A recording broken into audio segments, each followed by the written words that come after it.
Bienvenidos todos y todas, bienvenidos. Gracias por estar nuevamente en esta mañana. Gracias por compartir este tiempo de comunidad.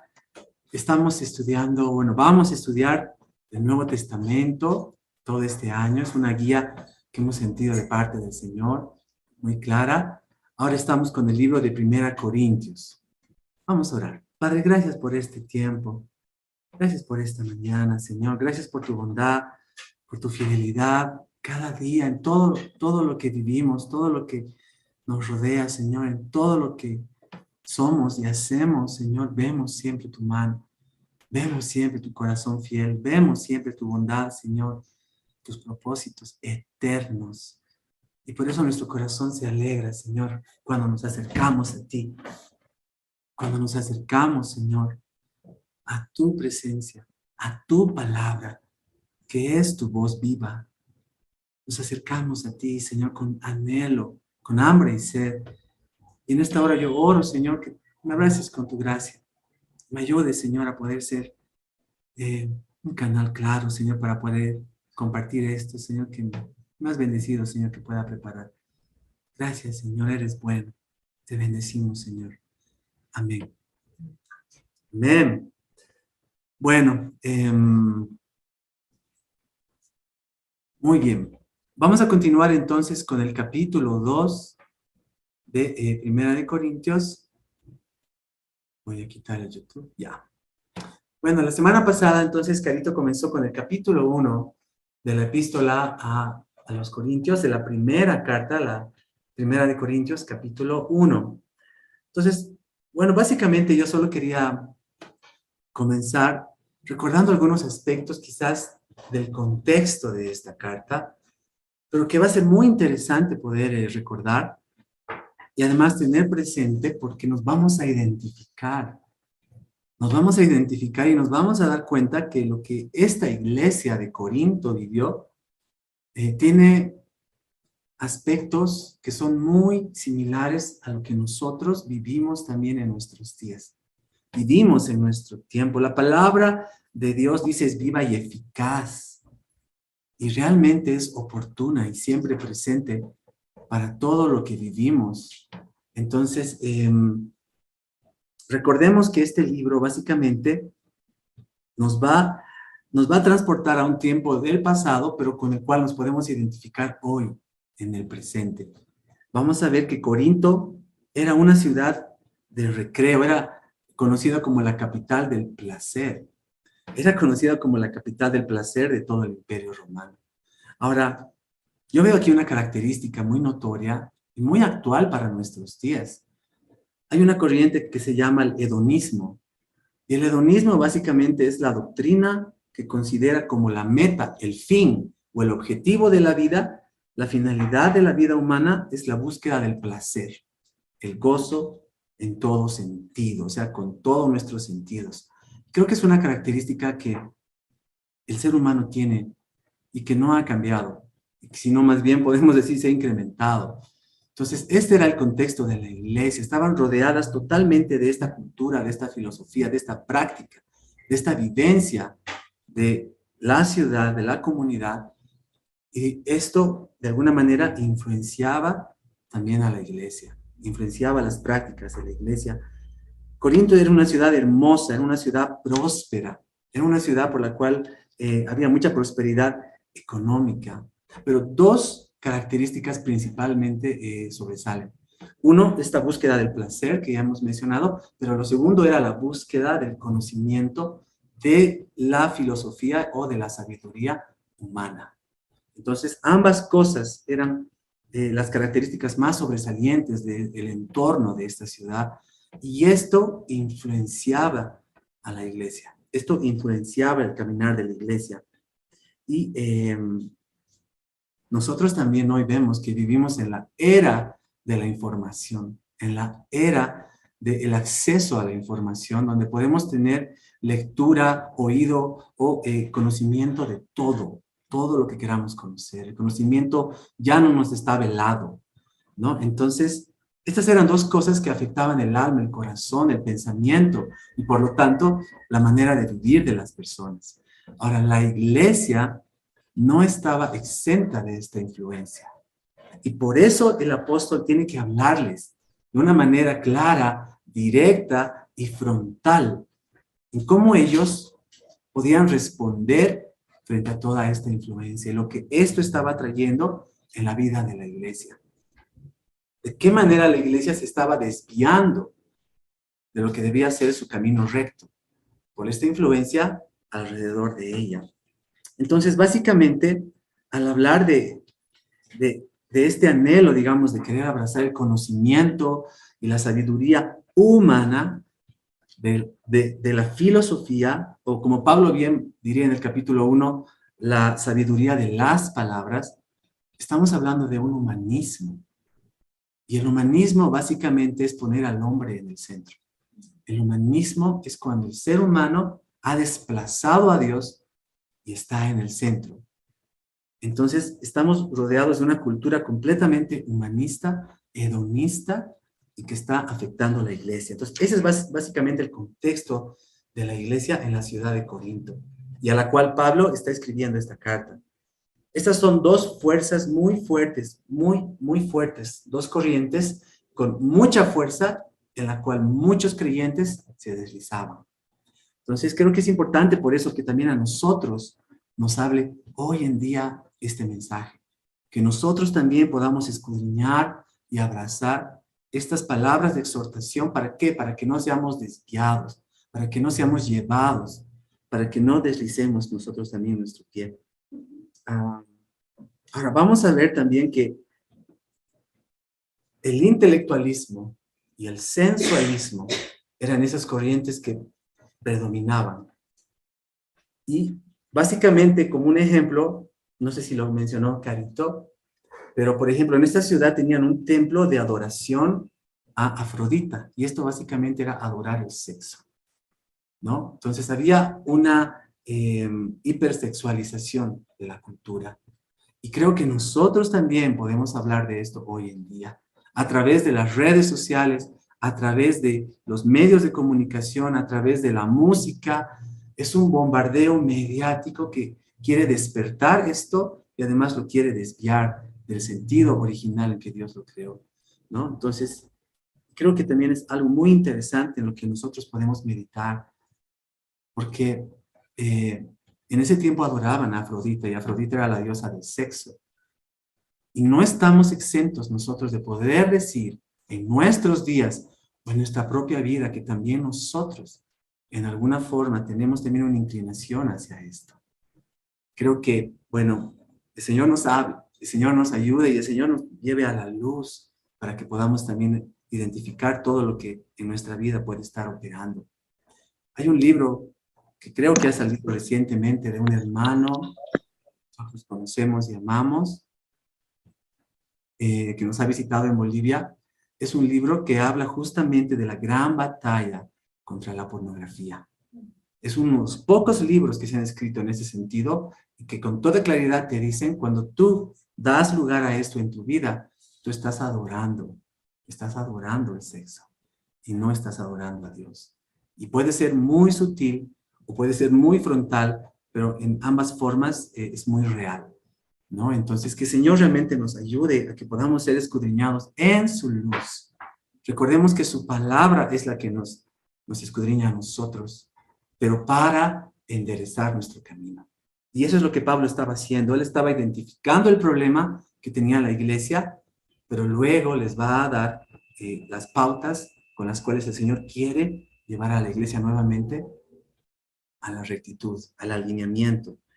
Entonces, esta era una ciudad rodeada de prácticas liberales, libertinas, pero acá había una situación. Todas estas prácticas se normalizaron. Quiere decir, porque lo hacía la mayoría, porque lo hacían continuamente, ya la gente empezó a llamarlo bueno. Ya la gente empezó a llamarlo normal. O sea, se normalizaron estas prácticas. Entonces, yo creo que aquí es importante que también podamos reflexionar en el hecho de que no porque la mayoría haga algo, eso quiere decir que está bien. Y no porque la mayoría sea una corriente de presión a nuestro alrededor, debemos dejarnos llevar. No porque la mayoría diga que algo es bueno, eso no es bueno. Es más, el Señor nos dice con toda claridad en su palabra que los tiempos que van a caracterizar estos días finales van a hacer que a lo malo se le va a llamar bueno y a lo bueno se le va a llamar malo. O sea, se va a normalizar la maldad. Entonces también tenemos que estar apercibidos que todo esto nos rodea y debemos tener mucho cuidado. No importa que la mayoría piense, diga o haga algo, que porque esté torcido o pervertido, ellos lo quieren llamar correcto o bueno. Y lo más probable, que es lo que vemos que está sucediendo en nuestros días, es que justamente a lo natural, a lo que Dios ha establecido, al diseño original que viene conforme a lo que Dios ha creado, se le va a tratar de cambiar el sentido original, que es lo que estamos viendo hoy en día con las corrientes LGTB, con los matrimonios monoparentales. Es lo que estamos viendo ahora con todas estas corrientes en nuestros propios días. Entonces, no porque la mayoría lo diga o lo practique, eso es bueno. Y la iglesia de Corinto estaba rodeada de estas influencias y eran muy fuertes. Por lo tanto, ya en los próximos capítulos vamos a ver lo que directamente confronta el apóstol Pablo. Aquí todavía le está dando simplemente las bases del problema. Pero más adelante él ya va a confrontar casos específicos, situaciones específicas, incluso va a llegar a hablar de un incesto.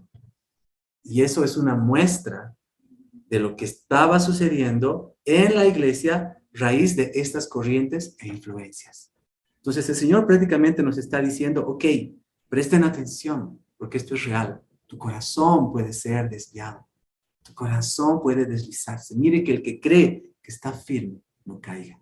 Entonces creo que es importante que prestemos atención. Y algo más, básicamente no estamos hablando solamente de un conocimiento general, de un conocimiento simple. Estamos hablando de la influencia de la época de los grandes filósofos como Sócrates, Platón, Aristóteles, hombres que han sido lumbreras, hombres que realmente han llevado al máximo nivel de expresión del conocimiento de la mente humana. Ahora, estas corrientes estaban igual influenciando a la iglesia. Entonces, Pablo tiene que tomar la voz, guiado por el Espíritu de Dios, y hablar con claridad a la iglesia, sobre todo lo que estaba permeando dentro de la iglesia. Y justamente a eso nos va a llevar esta reflexión de la carta de Primera de Corintios. Básicamente, la carta de Primera Corintios nos va a hablar de esto, de estas dos corrientes, cómo afectaron a la iglesia, pero luego lo que el Señor les habló para que ellos puedan enderezar el camino. Pero lo primero siempre es identificar qué es aquello que está operando, porque el Señor dice bien claro, la verdad nos lleva a la libertad, la verdad. Entonces, por eso necesitamos tener un corazón también abierto y dispuesto siempre para abrazar la verdad del Señor. Entonces, Corinto era una iglesia que estaba enfrentando muchos problemas internos. Tenía esta influencia externa, pero esto había producido internamente muchos problemas, divisiones y contiendas. Ahora, algo que no puedo dejar de mencionar es que he notado que tanto Pablo como Pedro tienen un saludo habitual. Y ambos siempre comienzan diciendo, gracia y paz a vosotros. Gracia y paz. Y me ponía a meditar, esas son dos cosas muy hermosas, muy preciosas, pero a la vez son muy necesarias para nuestro diario caminar, para nuestro caminar en medio de este mundo, de este siglo malo. Gracia y paz son dos cosas que ellos deseaban continuamente a los santos, a las iglesias, a los amados. Y creo que son dos cosas que nosotros también podemos anhelar y desearnos unos a otros. Gracia y paz. Las dos cosas. Creo que el Señor nos quiere proveer abundantemente. Gracia y paz. ¿No? Entonces, me encantaba esta parte del saludo de Pablo, pero he notado en las mismas cartas de Pedro que él también les deseaba gracia y paz. Entonces, creo que eso sí tiene algo muy importante porque tiene un énfasis en la palabra. Ahora, esa gracia y paz era de nuestro Padre y del Señor Jesucristo. Y luego, en el verso 9 del capítulo 1, el Señor les da una clave. En el verso 9 les va a decir, fiel es Dios. O sea, en medio de todo este problema, en medio de todas estas corrientes, en medio aún de esta crisis que está pasando la iglesia por estas influencias, pero quiero que sepan, fiel es Dios, por el cual ustedes han sido llamados a una comunión con su Hijo Jesucristo, nuestro Señor. Y esa es una clave para todo el libro de Corintios, porque en realidad el Señor les está confrontando con un problema, pero no simplemente les está lanzando el problema en la cara, les está diciendo, pero en medio de todo esto, Dios es fiel. ¿Por qué? Porque Él tiene un propósito claro, que nosotros seamos parte de su cuerpo y que estemos de esa manera arraigados y cimentados en la persona de Cristo. Somos de Él, le pertenecemos a Él y hemos nacido para estar con Él por la eternidad. Entonces, todo lo que Dios va a hacer, todo lo que Dios va a hablar, va a manifestar, va a confrontar, tiene el propósito de que entendamos que Dios siempre obra con propósitos eternos. Todo lo que Él hace no es solo para el ahora, para el presente.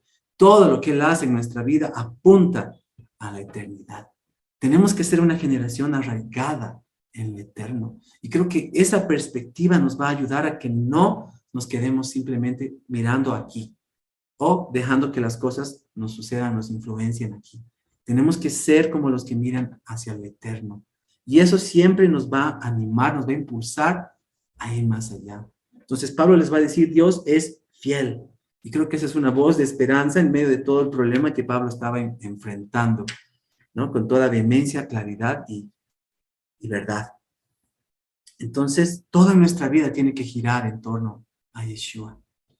Todo en nuestra vida tiene que girar en torno al Señor.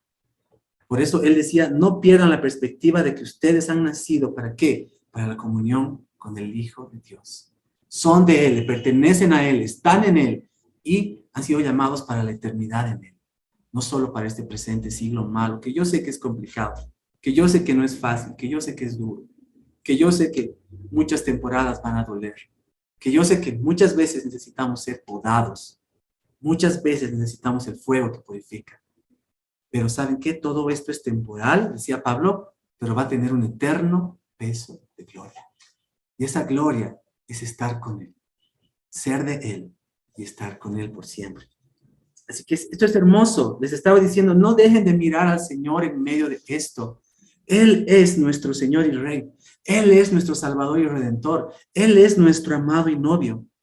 Él es nuestro todo. Y Él tiene que ser el centro. Ahora, Pablo a continuación les va a llamar la atención respecto a aunque era una iglesia que tenía dones, era una iglesia, como habló Carito la semana pasada, era una iglesia donde se manifestaban muchos dones, donde había mucha dinámica de dones. Sin embargo, les va a decir, pero ojo, si solamente miran los dones, están perdiendo de vista algo muy importante y fundamental. Y aquí les va a decir, a ustedes les está faltando prestar atención a algo muy importante. Y ahí es que les va a hablar de dos cosas claves. Toda la epístola se puede dividir en dos temas principales, lo carnal y lo espiritual. O sea que el asunto no es solamente que tengamos dones, o las cosas que hacemos, o las actividades que tenemos. El Señor les está hablando que a partir de qué lugar están ejerciendo esos dones. Entonces les va a hablar claramente de lo carnal versus o en contraste con lo espiritual. Los capítulos 1 al 11 de 1 Corintios, todito va a hablar acerca de lo carnal. Y del capítulo 12 al 16, con lo que termina 1 Corintios, les va a hablar de lo espiritual. Y lo espiritual es como lo que ellos necesitaban entender para poder enfrentar y corregir lo carnal. Pues básicamente ese sería el resumen de toda la epístola. Entiendan todo lo carnal en lo que han estado operando, pero aquí está todo lo espiritual con lo que ustedes pueden alinearse nuevamente. Entonces necesitamos entender las dos cosas, reconocer lo carnal en nosotros. Ese es el punto de partida. Y vean cómo Pablo le va a dar a esto 11 capítulos de énfasis. No creo que Pablo esté fascinado con el tema, pero era necesario que les hable con claridad. 11 capítulos extensos de muchos versículos acerca de lo carnal. Entonces tenemos nosotros también que ser honestos delante de Dios y dejar que el Señor también nos manifieste qué es lo carnal en nuestra vida, qué es lo carnal que está operando en nosotros. Y al final vamos a hablar de este librito, vamos a hablar de la humildad.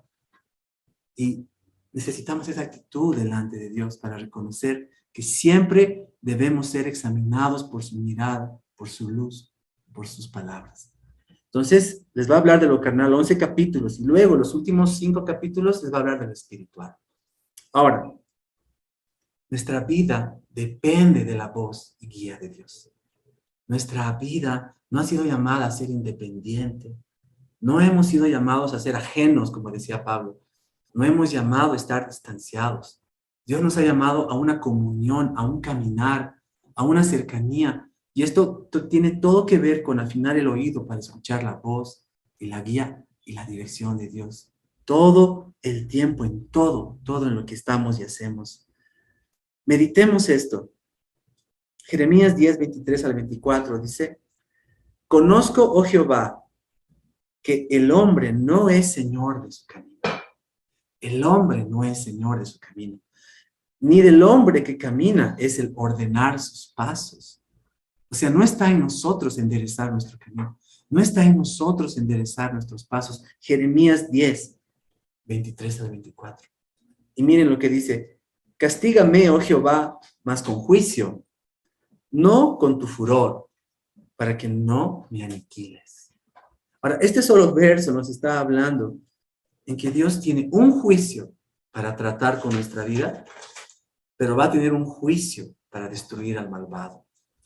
Pero antes de llegar a ese día de la ira, Él es paciente y Él está exhortando, hablando, trabajando, y aún con sus juicios vemos que el Señor es bueno. Aún con las temporadas duras de nuestra vida, aún con lo que Dios permite en nuestra vida, vemos que Él está trabajando en nosotros justamente para enderezarnos.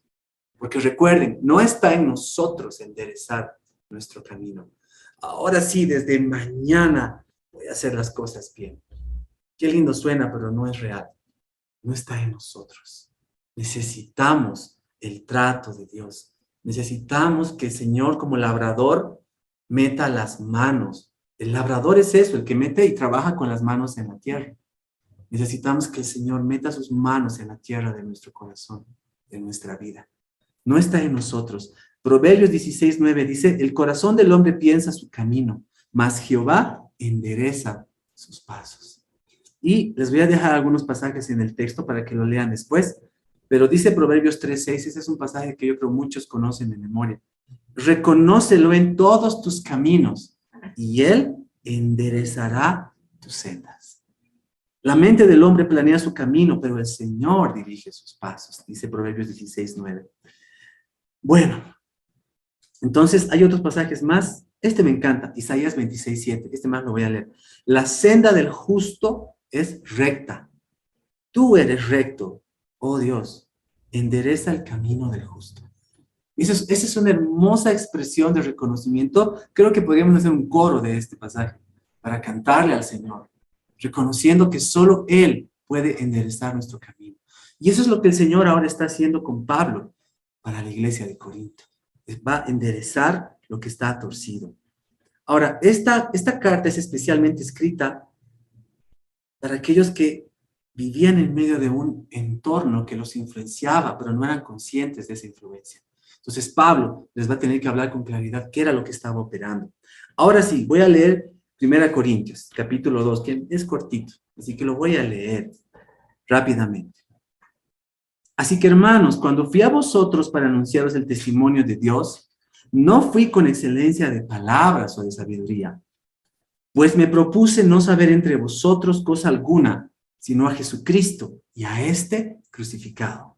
Y estuve entre vosotros con debilidad, con mucho temor y temblor, y ni mi palabra ni mi predicación fue con palabras persuasivas de humana sabiduría, sino con demostración del Espíritu y de poder, para que vuestra fe no esté fundada en la sabiduría de los hombres, sino que esté fundada en el poder de Dios.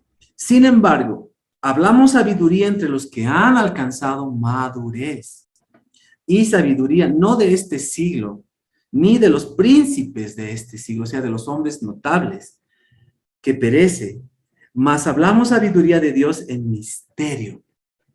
La sabiduría oculta, la cual Dios ha predestinado antes de los siglos para nuestra gloria, o sea, nuestra gloria como hombres, como criatura, la que ninguno de los príncipes de este siglo conoció.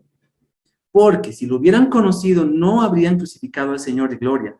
Antes bien, como está escrito, cosa que ojo no vio, ni oído oyó, ni han subido al corazón del hombre, porque no pueden nacer del corazón mismo del hombre, dice, Dios ha preparado para los que le aman. Y a continuación él explica, esto solo puede nacer de su corazón.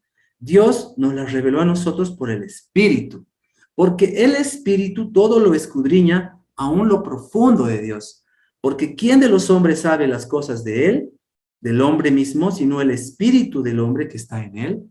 De la misma forma, dice, nadie conoció las cosas de Dios, sino el Espíritu de Dios conoce sus propias profundidades.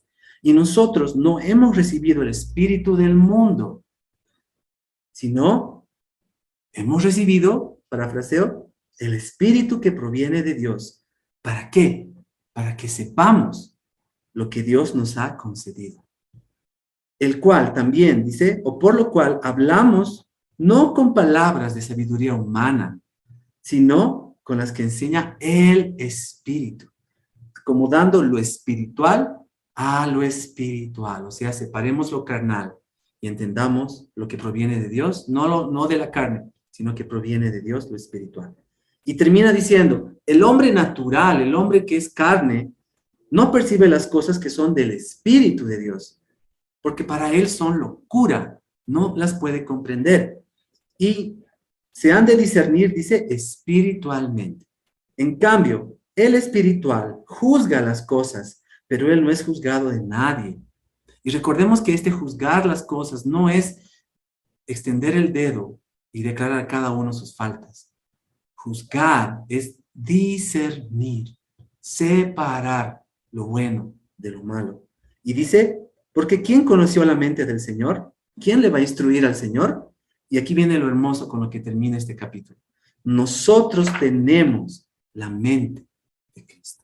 Entonces creo que Pablo, es hermoso este capítulo, y por si acaso todo esto que él está diciendo acá viene desde el verso 18 del capítulo 1. Desde ahí empieza a hablar de la cruz de Cristo, la sabiduría de Dios, la necedad del hombre, desde del verso 18 del capítulo 1. Pero en este capítulo él va a sentar y va a terminar diciendo esto. Ahora, este capítulo que está en la primera parte del libro, en primer lugar nos va a hablar de ¿qué? De las divisiones que surgieron en la iglesia. Recordemos lo que Carito compartió. En el capítulo 1 habló de la división que había en la iglesia. ¿Por qué? Porque había creyentes que se identificaban con Apolos, otros se identificaban con Cefas. ¿Y Cefas quién era? Pedro. Cefas es el nombre de Pedro. Y otros decían, eran de Pablo, pero y los más espirituales decían, pero yo soy de Cristo. Pero al final los 4 grupos estaban en la misma bolsa. Estaban permitiendo que entre división a la iglesia, división al cuerpo. Por eso Pablo les va a decir con toda firmeza, ¿está dividido el cuerpo de Cristo? De ninguna manera. ¿Por qué damos lugar a la división? Y ahora les va a explicar cómo estas influencias permearon dentro de la iglesia. Entonces, les va a hablar de las divisiones, más adelante de los escándalos, y luego va a terminar hablándoles de asuntos específicos. Pero vamos ahora solamente a hablar de la primera parte, las divisiones. Ocasionadas, ¿por qué? Porque en la ciudad había un espíritu, había una influencia que se había introducido a la iglesia. Estaban permitiendo que estas divisiones sobre las filosofías de los hombres se introduzcan en la iglesia. Alrededor de todo Corinto, lo común era sentarse y discutir. Lo común era sentarse y filosofar. Lo común era sentarse y tener debates, tener contiendas, tener posturas, citar autores. ¿No les suena familiar? Eso era lo común en este tiempo. Los hombres tomaban posturas en base a la voz de los propios hombres. Y eso era común en Corinto. Y eso era bien visto para los corintios. Eso era como tener un nivel intelectual. Eso era bien visto en la ciudad de Corinto, pero esto estaba afectando la iglesia, estaba dividiendo la iglesia. Entonces Pablo les va a decir, no se han dado cuenta, pero esto que está operando en la ciudad, han dejado que entre a la iglesia. Y ustedes lo han llevado al plano de la voz de los hombres, pero dentro de la iglesia. Yo soy de Pablo, yo soy de Apolos, yo soy de Pedro, yo soy de Cristo. Pero estaban dividiendo. Entonces, en el fondo se formaron grupos en la iglesia. Cada grupo tenía su referente, ¿no? Un siervo del Señor. Puede sonar muy noble, pero en el fondo de esto había un gran problema. Estaba dividiendo a la iglesia. Y en realidad, el fondo, más profundo de esto, era de que para ellos fue tan normal como era afuera en Corinto, abrazar la voz de los hombres. Para ellos se volvió lo mismo dentro de la iglesia, abrazar la voz de los siervos. Entonces, ese era el problema. El problema no eran los siervos. El problema era el corazón de la iglesia que hacía énfasis en lo que hablaban los siervos. Y yo creo que esto nos puede estar sonando exactamente a lo que vemos hoy en día en la iglesia. Hoy en día la iglesia está tan dividida por denominaciones, por posturas, por teologías, por énfasis. Citamos nombres, citamos ministerios. Hay ministerios que solo dices un nombre y ya sabes qué ministerio es. Un nombre representa todo un conjunto, toda una expresión del cuerpo, pero no para unir, no para edificar, sino para dividir. Ah, no, yo no soy como los tales. Ah, no, yo no pienso como tales. Yo soy de otra postura. Entonces, exactamente lo mismo está operando hoy en la iglesia. Exactamente lo mismo. El problema consistía en que cada uno de estos grupos estaba convencido del punto de vista de su referente y se quedaron ahí. Como nuestro querido amigo Víctor diría, se quedaron en el desierto, construyeron su carpa denominacional y se acomodaron ahí. Y cuando el Señor avanzaba, las carpas se quedaron ahí, bien plantadas en el desierto. Entonces, hay que tener mucho cuidado con las implicaciones de todo esto. Escuchar más la voz de los hombres. Es exactamente la actitud de lo que estaba ocurriendo en la ciudad. Y esto ingresó en la iglesia. Entonces, Pablo va a responder ahora. Y aquí viene lo hermoso. Y aquí viene realmente lo hermoso de este capítulo. ¿Cómo Pablo responde frente a este problema? Y Pablo les va a responder que la sabiduría de los hombres, la voz de los hombres, realmente no sirve para nada. En el sentido de poner fundamentos sobre los cuales podamos estar firmes. La voz de los hombres puede ser un instrumento, pero nunca puede ser un fundamento. La voz de los hombres puede ser un instrumento, pero nunca un fundamento. Entonces la iglesia estaba sobreedificando sobre la voz de líderes de la iglesia. Y eso es un gran peligro. Eso es un gran problema. Y hay que tener mucho cuidado en que seamos fascinados por la voz de los hombres. Escuchemos, sí, hay siervos muy preciosos, hay voces muy necesarias, hay voces muy oportunas, hay voces muy claras. Yo sé que hay voces que te encantan oír, te identificas más con unos que con otros. Eso no está mal, pero que nunca la voz de un hombre o de hombres sea el fundamento sobre la cual tú sobreedificas. Que la voz de los hombres solo sea un instrumento, nunca un fundamento. Entonces, ¿qué va a pasar? Y ahora, ¿por qué? Pablo les tiene que hablar entonces del fundamento. ¿Cuál es el fundamento? Entonces, les va a decir que la manera de pensar de los hombres es siempre parcial. O sea, los hombres solo van a aportar una parte. Los hombres solo van a traer una pieza, no son el rompecabezas. Los hombres pueden ser una bendición, pero solo te van a dar algo en parte. No son el fundamento. Y va a decir, y en gran medida, muchas veces aún no es seguro confiar en la voz de los hombres. Por eso los de Berea eran tan nobles que aún lo que Pablo les estaba enseñando, ellos pues lo cotejaban en las escrituras. Pablo mismo nos va a decir más adelante, examinen todo, retengan lo bueno. ¿Qué era lo bueno? Lo que estaba alineado a la verdad de Dios. Pero no podía la voz de los hombres reemplazar la verdad de Dios. Entonces, creo que esa exhortación nos llega a nuestros días. Es para nosotros hoy. Y cada uno examinemos nuestro corazón y veamos si de alguna manera tampoco nos hemos deslizado en esa dirección, en esas corrientes. Y ahora, aquí viene lo más hermoso de todo. Les va a decir a los corintios que aprendan, que no aprenderán nunca nada hasta que no se entreguen de lleno a buscar la sabiduría que viene de la fuente de Dios. Hay una fuente humana, pero hay una fuente que es Dios. Y esa es la verdadera sabiduría que debemos buscar y anhelar. Ahora, Pablo les va a exhortar en el verso 21 del capítulo 1 algo muy, muy claro. Pues ya que en la sabiduría de Dios el mundo no conoció a Dios mediante la sabiduría, por lo tanto, cuán vano es seguir las opiniones de lo popular, seguir las opiniones de la corriente de la mayoría. Cuán vano es esto. Entonces, no sigamos la voz de hombres, porque nos van a desviar, porque nos van a confundir, porque no es un fundamento, es solo un instrumento. Ahora, así también, como no es seguro, no es bueno seguir la voz de hombres, de referentes, tampoco es bueno seguir nuestra propia voz. Tener cuidado también con nuestra propia voz. Proverbios 3:5 dice, fíate de Jehová de todo tu corazón. No te apoyes en tu propia prudencia. No te apoyes en tu propia voz.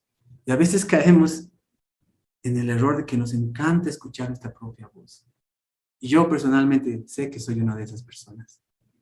No te apoyes en tu propia prudencia. No te enamores de tu propia voz. Fíate de Jehová de todo tu corazón. Fíate de Jehová de todo tu corazón. Entonces, frente a todo esto, ahora, ¿qué es lo hermoso? Y vamos ahora sí al corazón y a la esencia de este capítulo, con lo que va a concluir este capítulo. Les va a hablar y les va a confrontar con la palabra de la cruz. La palabra de la cruz. Cuando entendemos esto, nos damos cuenta que no vamos nunca a entender hasta que no reconozcamos que no sabemos. Hasta que no reconozcamos nuestra condición y nuestra necesidad. Entonces no vamos a poder permitir que Dios pueda abrir los cielos para derramar lo que Él quiere darnos. Básicamente nos está diciendo ser humildes ante Él. Miqueas 6:8. Miqueas 6:8. El Señor te ha dicho, oh hombre, lo que Él quiere de ti. Que hagas justicia, que ames misericordia, pero que, por sobre todo, seas humilde ante Él. Ahora vamos a irnos simplemente a prestar atención a qué se refiere la palabra de la cruz. Los hombres estaban fascinados con las palabras de sabiduría, pero ahora Él les va a decir, eso es insensatez, eso es necedad. Ahora presten atención, esto es sabiduría, la palabra de la cruz. Ahora, al hombre natural, a nosotros, en nuestra carne, en nuestro simple entendimiento humano, es locura. La palabra de la cruz es locura y sigue un principio totalmente diferente al de la sabiduría del mundo. O sea, es totalmente diferente a la voz de los hombres. Lo que Dios ha hecho a través de la cruz es totalmente lo opuesto a la corriente de la sabiduría de los hombres. Y una vez que entendamos esto, dice el apóstol, entonces vamos a comprender la verdadera sabiduría. Ahora, comenzamos a entendernos a nosotros mismos y a darnos cuenta de por qué el mundo es como es. ¿Por qué el mundo está tan desordenado? ¿Por qué el mundo es tan caótico y conflictivo? ¿A dónde se dirige todo esto? ¿Por qué el mundo es como es? Y esto lo vamos a entender solo cuando prestemos atención a la voz de Dios. Cuando entendamos lo que Dios quiere revelar como sus profundidades, su misterio, su sabiduría que está oculta, dice, pero revelada en Cristo. Entonces, básicamente les va a confrontar. Ahora sí, tienen que tener un cambio de perspectiva. Tienen que estar dispuestos a despojarse de esto y reconocer que necesitan ser llenados por el entendimiento y conocimiento de Dios que Él quiere revelar. Pero tienen que entender esto, tienen que despojarse de lo otro. ¿Por qué? Porque Dios tiene esto para dar a conocer. Su sabiduría, su misterio, Él lo quiere revelar. Pero tiene que ser en el recipiente de un corazón humilde. tiene que ser en el recipiente de un corazón que esté dispuesto. Ahora, Él nos quiere revelar esto a través de su Espíritu y a través de su palabra. Y yo te pregunto, ¿realmente amas la palabra del Señor? ¿Realmente puedes decir tu corazón cuánto amo tu ley, como decía David? ¿Cuánto amo tu ley? Ella es mi delicia. Ella es mi meditación todo el tiempo. ¿Realmente amamos la palabra del Señor? Y creo que esto tiene todo que ver con cuánto tiempo vamos a pasar escudriñando, meditando, leyendo. ¿Nos sentamos realmente a la mesa con el Maestro? ¿O como los del camino de Emaús? ¿Dejamos que Él nos abra las Escrituras y que nuestro corazón arda? Entonces necesitamos ser una generación que ame su palabra. Ahí el Señor quiere revelar cosas hermosas, cosas profundas, misterios, pero que solo pueden ser revelados en Cristo. Y nunca en nuestra aproximación natural, nunca en nuestra aproximación de simple conocimiento y sabiduría humana. Voy a parafrasear al apóstol Pablo ahora. Pablo les va a decir, no voy a perder el tiempo discutiendo con ustedes acerca de la sabiduría de Sócrates, de Platón, de Aristóteles, ni de ninguna otra sabiduría de los hombres. No voy a perder mi tiempo con eso. Ellos tienen su lugar.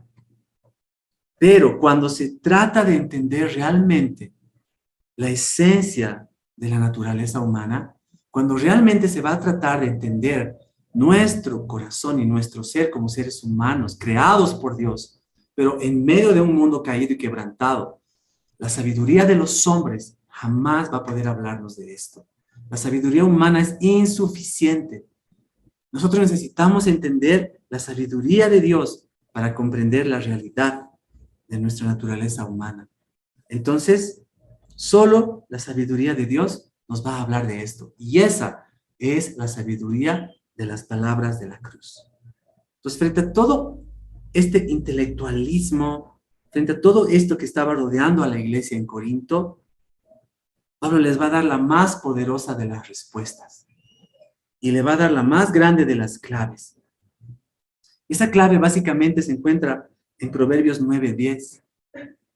Proverbios 9:10 dice, el temor de Jehová es el principio de la sabiduría.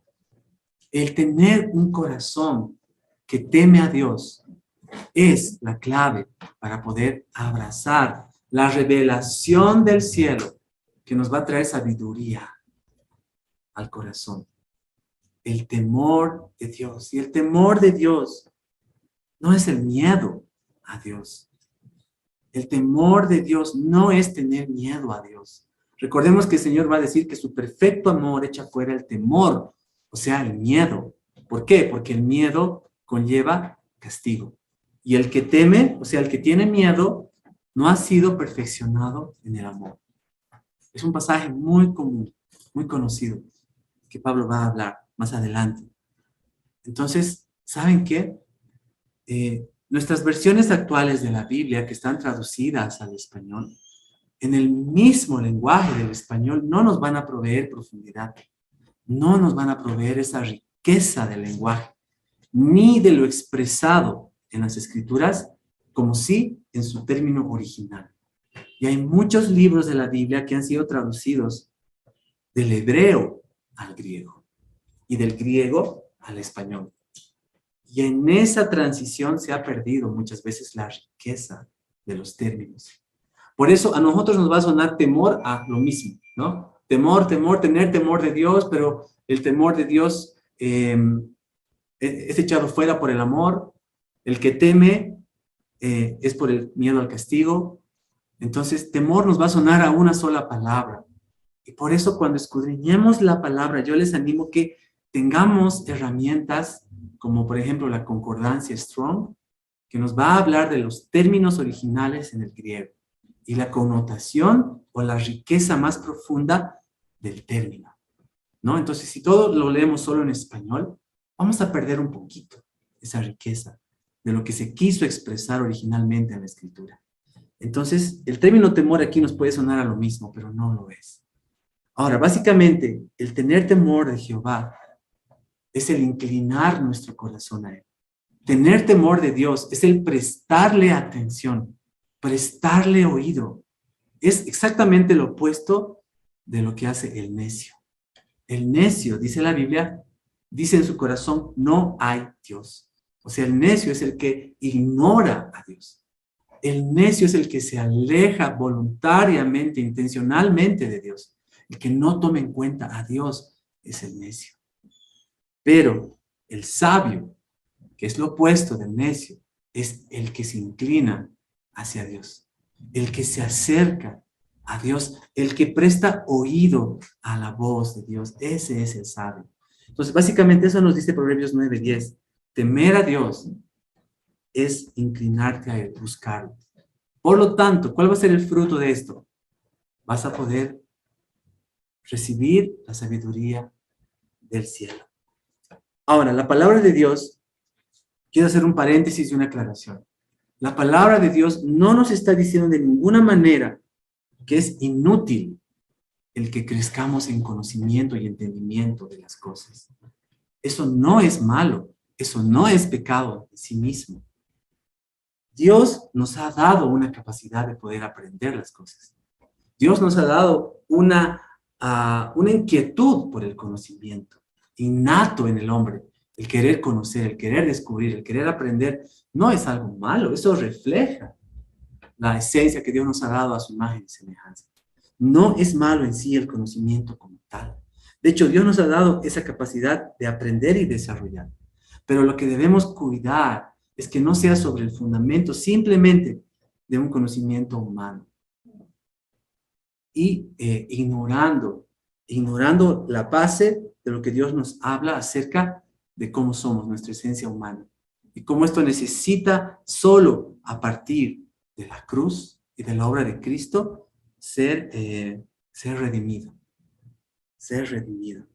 Entonces, 2 Pedro 1 dice esto. Todas las cosas que pertenecen a la vida y a la piedad nos han sido dadas por su divino poder, mediante el conocimiento de aquel que nos llamó. Aquí está hablando del conocimiento superior, el conocimiento divino, el conocimiento de Dios que nos llamó para su gloria y excelencia. Ahora miren lo que dice a continuación. Por medio de las cuales nos ha dado preciosas y grandísimas promesas, para que por ellas lleguemos a ser partícipes de la naturaleza divina, habiendo huido de la corrupción, o sea, de lo torcido, de lo pervertido, que hay en el mundo a causa de la concupiscencia, del pecado. Ahora dice, vosotros, ¿qué deben hacer? Deben poner toda diligencia, o sea, deben tener una voluntad hacia esto, no ser negligentes. Eso es ser diligente. ¿Por qué? Por añadir a la fe virtud. Añadir a la fe virtud. Ahora, la base, ¿cuál es la base? Es el conocimiento divino. Esa es la base. Ahora, en eso el Señor nos ha dado fe. Pero a esto que Dios nos ha concedido, le tenemos que añadir, dice, virtud. Ahora, yo no sé para ti qué significa la palabra virtud. El otro día, justo con los niños de Chasquipampa, estábamos hablando de esto y les preguntaba su definición de virtud. Bueno, a uno de ellos le sonaba virtud como que era un virus, algo así, sonaba como viral, no sé, ¿no? Y bueno, las respuestas de los niños siempre son geniales. Pero a mi entender, yo no sé cuál es tu definición de virtud, pero a mi entender, creo que virtud es todo aquello que has desarrollado en tu vida, que se te ha dado y tú has desarrollado, has sido fiel, has sido diligente en desarrollar y que sirve como un instrumento para que tú puedas bendecir a otros. Además, la virtud no es algo de lo cual tú te exaltes a ti mismo. La virtud es algo que los demás ven en ti, que los demás reconocen en ti. Ah, esta persona es virtuosa. Esta persona tiene esta virtud, ¿no? Qué servicial que es Danielita. Entonces, como dice la palabra, no te alabes a ti, que los demás te alaben. Entonces, creo que la virtud es algo bueno que Dios quiere que desarrollemos. Ahora, a esta virtud, miren lo que dice después Pedro. Añádanle conocimiento. A la fe, añádanle virtud. Y a la virtud, añádanle conocimiento. Y al conocimiento, añádanle dominio propio. Y bueno, luego sigue diciendo otra serie de cosas que debemos añadir, pero, y cierro el paréntesis aquí. El conocimiento en sí no es malo, pero tiene que ser a partir de un corazón redimido. ¿Por qué? Por la obra de la cruz.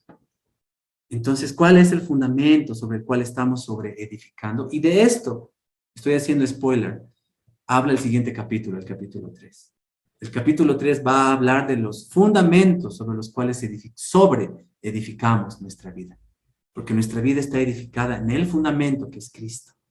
Y Cristo, el mirar a Cristo es mirar la obra de la cruz. Lo que Dios ha hecho en Cristo a través de la obra de la cruz. Y ahora voy al final de todo esto. Ahora sí, cierro el paréntesis y vuelvo a lo más hermoso de lo que vamos a ver hoy en el capítulo 3.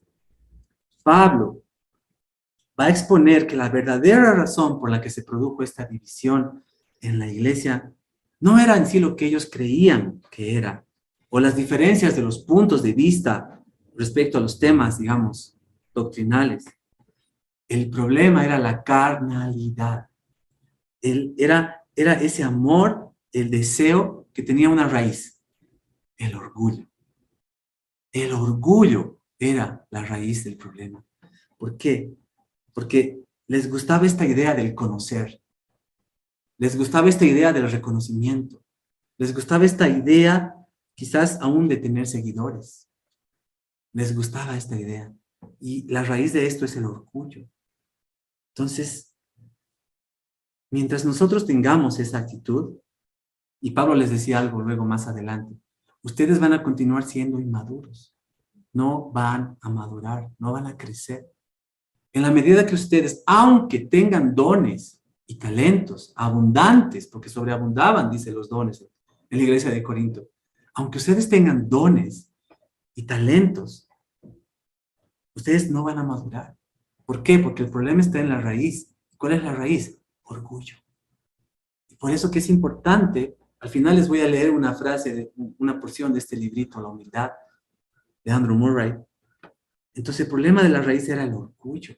Y por eso, ¿dónde está el lugar en donde podemos realmente ser libres de la opresión, del yugo, del orgullo?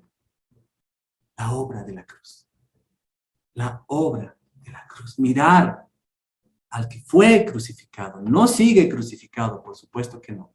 Él, él, eh, él estuvo en la tumba, fue bajado de la cruz, estuvo en la tumba y resucitó al tercer día.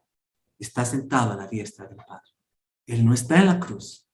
Entonces no voy a decir miremos a la cruz, voy a decir miremos al que fue crucificado, es diferente. Miremos la obra de la cruz. Entonces ahí es ese lugar donde el orgullo es confrontado, donde somos libres de la cárcel, de la prisión del orgullo. Porque al final el problema de raíz de la iglesia de Corinto era el orgullo. No eran las influencias alrededor simplemente. Podemos vivir rodeados de otro tipo de influencias. Y ese no va a ser el problema. El problema es el orgullo en el corazón. Entonces, Pablo les va a decir, ustedes necesitan mirar la cruz, la obra de la cruz. Y ahora vamos a hablar de la palabra de la cruz. Ahora, quiero decir esto. Una generación inmadura jamás va a glorificar a Dios. Una generación inmadura no va a glorificar a Dios, porque Juan 15 nos dice con toda claridad que el Padre es glorificado en el fruto que llevamos. Y el fruto nos habla de madurez. Un árbol no madura de la noche a la mañana, es un proceso, es el estar con las raíces profundas, recibiendo los nutrientes, permaneciendo. Y en su tiempo da su fruto. Y el Padre es glorificado en el fruto que llevamos. O sea que hemos sido llamados a madurez. Hemos sido llamados a crecer y no quedarnos en un estado. Entonces, esta iglesia estaba siendo confrontada. Cuidado se queden en la inmadurez. Entonces, ahora es preciso, ahora sí, que hablemos de la obra de la cruz. Y para eso, quiero leer una porción de este libro que amo mucho. Se llama Consumado es, de Darrell Johnson. Voy a leer. El texto habla por sí mismo. En el capítulo 6 de este libro se llama la contradicción final. Y van a entender el título. Y justamente está citando 1 Corintios. Dice lo siguiente: si hubiéramos estado ahí, en aquella tarde del día cuando Jesús estaba colgado en la cruz romana, cuando el carpintero de Galilea estaba siendo crucificado, sufriendo la forma más cruel de ejecución inventada por el ser humano, hubiéramos entendido lo que realmente estaba sucediendo ahí. Dice, tendríamos, creo, que habernos dado cuenta de que algo extraordinario estaba sucediendo. Esas horas de oscuridad del mediodía nos habrían dado una pauta, así como el temblor y como las rocas partiéndose. Tendríamos, creo, que haber hecho eco en un grado u otro de la declaración del soldado romano que dijo, ciertamente este hombre era el Hijo de Dios.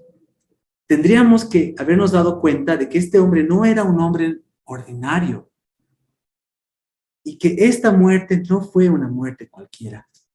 Pero hubiéramos entendido lo que realmente estaba sucediendo, hubiéramos entendido lo que los autores del Nuevo Testamento más tarde llegaron a entender y a proclamar y aún a dar sus vidas por esta causa, hubiéramos entendido que el hombre que estaba siendo crucificado era el Cordero de Dios, muriendo para quitar el pecado del mundo, hubiéramos entendido que en esta crucifixión Dios nos estaba reconciliando al mundo con Él, hubiéramos entendido que en el derramamiento de esta sangre, un nuevo pacto, un nuevo acuerdo entre Dios y la humanidad estaba siendo sellado, hubiéramos entendido que en esta cruz el Dios Santo estaba ejecutando su ira santa, pero estaba derramándola contra sí mismo, no contra nosotros, contra Él mismo, que el mismo Dios nos estaba salvando de sí. A mí esta frase me suena impresionante. Hubiéramos entendido, como vimos en uno de los capítulos de este libro, que en este doloroso acto el rescate estaba siendo pagado para librarnos a nosotros cautivos. Hubiéramos entendido, como se vio en otro capítulo, que en el grito, Dios mío, ¿por qué me has desamparado? Jesús estaba cargando en él la misma separación que el pecado produce de Dios. Que la separación de Dios que nosotros merecíamos fue tomada por Dios, en Dios. ¿Para qué? Para que nosotros no tengamos que experimentar esa separación eterna. Hubiéramos entendido que en esta muerte estaban siendo desarmados los principados y las potestades en los cielos, que aquel que tenía el poder de la muerte estaba volviéndose impotente por causa del crucificado. Hubiéramos entendido que Jesús mismo, entregándose en la cruz, fue la máxima expresión de la gloria divina. Creo que no lo hubiéramos entendido. Si somos honestos, no lo hubiéramos entendido. Que Jesús realmente estaba consumando el acto más grande y glorioso que podemos imaginarnos los hombres en favor nuestro. Luego dice, no hubiéramos comprendido lo que estaba sucediendo en esa cruz. Porque Cristo crucificado es una contradicción. La imagen de Cristo crucificado es una contradicción. ¿Por qué? Porque Cristo significa Mesías. Mesías, el ungido. Mesías, el que iba a venir para restaurar, el que iba a venir para vencer, el que iba a venir para restaurar la gloria de la nación. Eso era Mesías.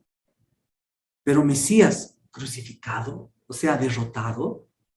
Mesías vencido en la cruz, derrotado por los hombres, por los líderes religiosos, derrotado por los romanos, el vencedor derrotado. Esa es la contradicción. Eso significa Cristo crucificado. Ahora, esta es la contradicción que Dios trajo.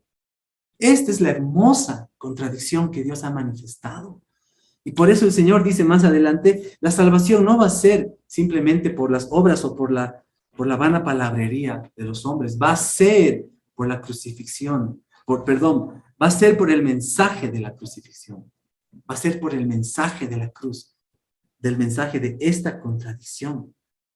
En Isaías 55:8 el Señor dice, mis pensamientos no son vuestros pensamientos, tan altos como de la tierra al cielo. Mis caminos no son sus caminos, son más altos mis pensamientos y mis caminos.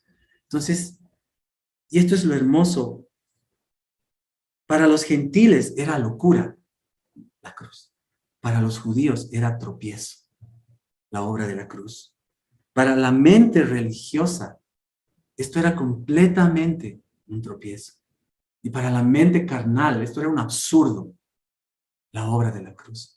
Pero esto es justamente lo que nosotros debemos predicar. Y por eso Pablo va a decir, me he propuesto no, sino solamente hablarles de Cristo, el crucificado. Que entendamos esta contradicción del Cristo crucificado.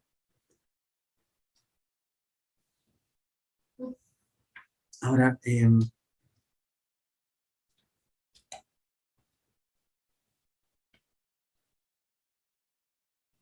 leerles esto más, por favor. Cristo crucificado es la contradicción final para la mente religiosa. Es una ofensa. Para el religioso es una ofensa. Y para la mente filosófica es un sinsentido.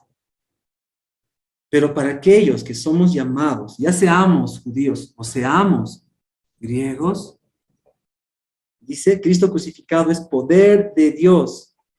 Es la sabiduría de Dios. Es poder de Dios. ¿Por qué? Porque a Dios le plació que en la debilidad se manifieste su gloria. En la necedad para los hombres se manifieste lo glorioso, lo fuerte de Dios. ¿Por qué? Porque a través de esta obra de la cruz, Él lo ha vencido todo. Él lo ha consumado todo. A través de esta obra que a la vista de los hombres es debilidad. A la vista de los sabios del mundo es necedad. A Dios le plació que fuera a través de esta obra de debilidad. Ahora, las implicaciones que esto tiene para nuestro vivir son asombrosas. Y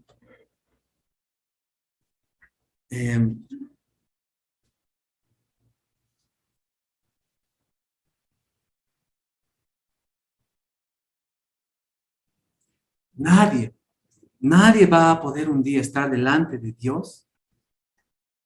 Nadie va a poder estar un día delante de Dios y no reconocer la gloria que solo Él merece recibir.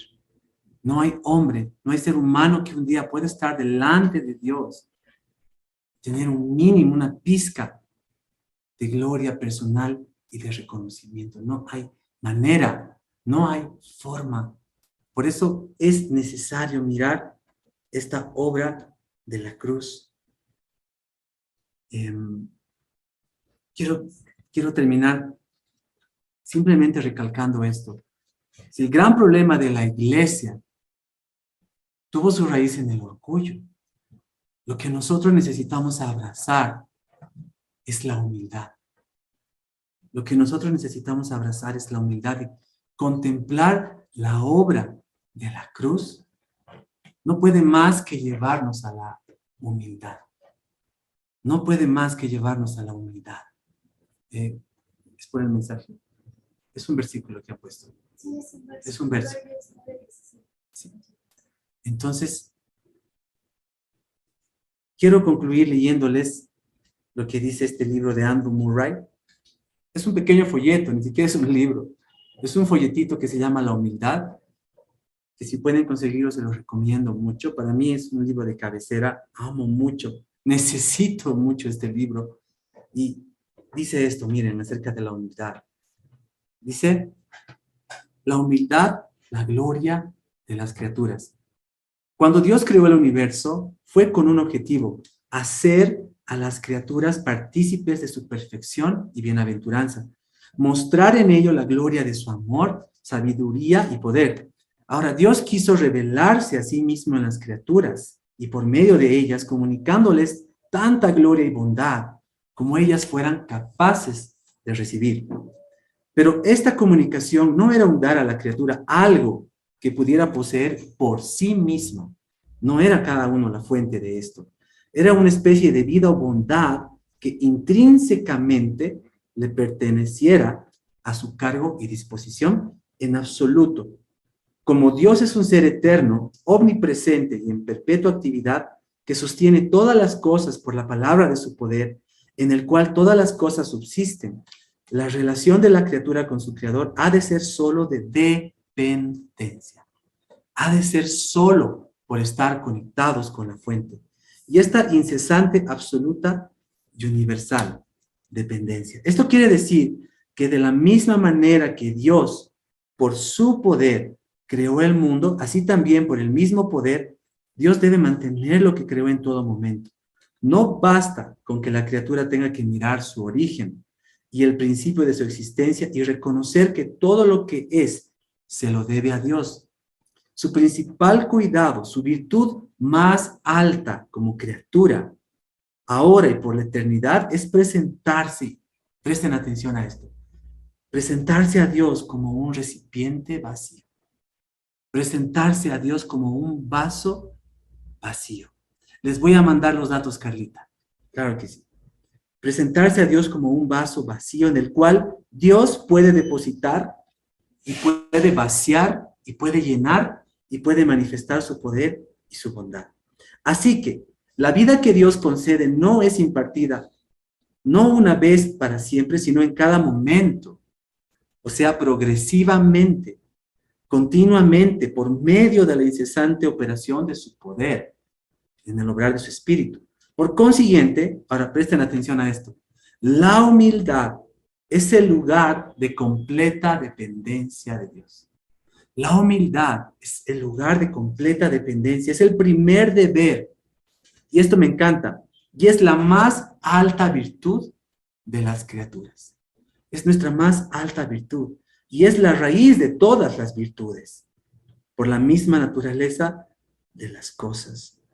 Así como por lo opuesto, el orgullo es la pérdida de esta humildad y es la raíz de todo pecado, es la raíz de toda maldad, es la raíz de toda desviación. Recordemos que la palabra pecado significa no dar en el blanco, errar el blanco. Entonces, esto es la humildad. Ahora, quiero leer esto más para terminar. Esta humildad suya dio valor a su muerte, y fue así que se hizo nuestra redención. Ahora, la salvación que imparte nos es dada, no es dada menos que la comunicación de su propia vida y muerte, de su propia disposición y espíritu, de su propia humildad como base y raíz de su relación con Dios y de su obra redentora. Jesucristo tomó el lugar y llenó el destino del hombre como criatura al hacerse hombre. Él se identificó con nosotros, tomó nuestro lugar, se identificó como criatura y por lo tanto tomó ese lugar. Y a través de su acto de humildad en la cruz es que el Señor logró redimirnos. Y dice, por medio de su vida de perfecta humildad. Finalmente, esta humildad es nuestra salvación y esta salvación es nuestra humildad. ¿Se dan cuenta cuán profundamente reflexiona Andrew Murray sobre lo que es la humildad? Entonces, la humildad no es simplemente una actitud de sentirnos a veces menos, sentirnos simplemente a veces pobrecitos. Humildad no es simplemente que a veces la gente nos tenga que tener compasión. Eso no es humildad. Ese es nuestro concepto latino occidental de lo que es humildad. Humildad es algo profundo y hermoso que siempre va a ser a partir de entender y de mirar la obra de la cruz, de mirar al crucificado y de entender lo que él ha hecho en la cruz. Y termino con esto. La humildad no es algo que presentamos a Dios. No es algo que traemos a Dios o que Él nos concede. Es simplemente un sentido de nuestra entera nulidad. La humildad es el sentido de nuestra entera nulidad. Esos vasos vacíos que mencionábamos, que viene cuando verdaderamente vemos y reconocemos que Dios lo es todo, que Él lo es todo, y en el cual damos paso, damos lugar para que Dios lo sea todo. Eso es humildad. Y aún hay mucho más para meditar sobre lo que es la humildad. Les recomiendo esta lectura del librito. Se los voy a escribir, Carlita. Se los voy a escribir, Carlita, como tú consultas en el chat. Ambos libros. Y en realidad creo que de eso se trata. Todo lo que Pablo está hablando, está confrontando y está reflexionando para que la iglesia identifique su problema. La raíz era el orgullo, pero la forma era las corrientes de sensualidad y el intelectualismo. Y todo esto había entrado dentro de la iglesia. Más adelante Pablo les va a confrontar de esta influencia de lo sexual, de lo sensual, en los siguientes capítulos. Pero en este capítulo les está hablando de la sabiduría de los hombres. Y cómo esto permeó y entró en la iglesia. Y cómo aún dentro de la misma iglesia, la iglesia estaba dividida. ¿Por qué? Por escuchar la voz de los hombres, por tomar posturas. Y simplemente por poner la voz del hombre como un fundamento, cuando no es más que un instrumento. Y entonces les va a decir, ¿qué tienen que hacer? Miren la obra de la cruz. Miren al crucificado. Esta es la única forma en que seamos libres de la raíz de su problema, el orgullo. Entonces, al mirar la obra de la cruz, no podemos más que quedarnos callados, mudos.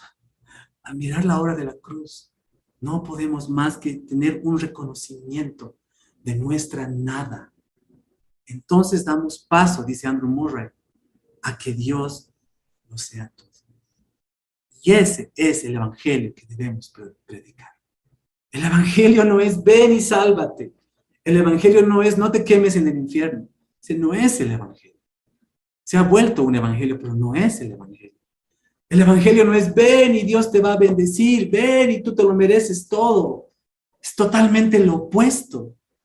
No nos merecemos nada. No nos merecemos nada.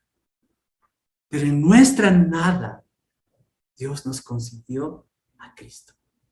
En nuestra nada, Dios a sí mismo se dio. ¿Para qué? Para que Él, que es todo, pueda llenarnos, pueda abrazarnos. Y no sé si a ti te conmueve ese pensamiento, pero a mí me conmueve. Entonces voy a quedar ahí. Y en realidad, este capítulo 2 de 1 Corintios básicamente es eso. Entiende la raíz del problema, es el orgullo. Pero frente a esto está la humildad.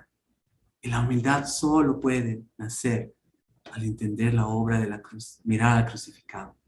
Entonces, que el Señor nos ayude y nos dé esa gracia para que vivamos así. Porque recordemos que esta gracia es algo constante y continuo en nuestra vida. No es simplemente haz la oración de la salvación y listo, ya está todo solucionado. No es así. Es algo en lo que continuamente debemos caminar, volver, velar y abrazar. ¿Por qué? Porque nuestro corazón puede fácilmente deslizarse, aún sin que nos demos cuenta. Pero qué hermoso esto que ha sido dispuesto para nosotros, que cada día podamos volver nuestra mirada, nuestro corazón y nuestra vida al Señor y contemplarlo y ser conmovidos por esta obra de la cruz que se nos ha concedido. En el capítulo anterior Pablo decía, porque Cristo ha sido hecho para nosotros 4 cosas: sabiduría, salvación, justificación y redención. Qué impresionante lo que Dios nos ha concedido en Cristo. No dejemos nunca de ser maravillados por esto. Y que esto siempre, siempre mueva nuestro corazón a la humildad. Y esto va a tener un efecto en cómo nos relacionamos entre nosotros mismos. Pero lo más importante, ¿cuál es nuestro corazón para Dios? Por lo tanto, vivir para su gloria. ¿Amén? Entonces, vamos a terminar ahí. Voy a hacer una oración y luego creo que Martita quería hacer una consulta o comentario. Padre, gracias por este tiempo. Gracias, Señor, por esto tan hermoso que encontramos en tu palabra, Señor. Realmente tanta riqueza, hay tanta hermosura en tu palabra, Señor. Gracias, Dios, por todo lo que nos has dejado como un testimonio cercano y verdadero, necesario para nuestro vivir. Señor, si no tendríamos tu voz, tu palabra, nos perderíamos, tropezaríamos, fracasaríamos, Señor. Pero qué hermoso ver tu corazón para amar y enderezar el camino de tu iglesia en Corinto. Y todo lo que les exhortaste a través del apóstol Pablo, Señor, es lo mismo que nosotros necesitamos abrazar hoy en nuestra vida, en nuestros días. Hoy, en este tiempo, Señor, de nuestro caminar también como iglesia. Necesitamos, Señor, abrazar esto, reflexionar sobre esto. Y gracias, Señor, gracias. Creo que decirte gracias por lo que has hecho en la cruz no es suficiente. Se queda corto. Pero gracias, Señor, gracias. Que aún nuestro corazón, Señor, en lo íntimo, te pueda expresar esa gratitud, ese amor, por todo lo que has hecho, por lo que significa la obra de la cruz para nosotros. Que hemos sido salvados, rescatados, redimidos. Tanto lo que tú nos has concedido, Señor, que nunca lo olvidemos. Y que eso siempre lleve nuestro corazón a una actitud, Señor, para que el cuerpo pueda ser unido, para que el cuerpo sea fortalecido, no esté dividido, para que tengamos un corazón para sobrellevarnos unos a otros, Señor, y no dividir tu cuerpo, como sucedía en la iglesia de Corinto, Señor. Danos tu gracia, Señor. Amén.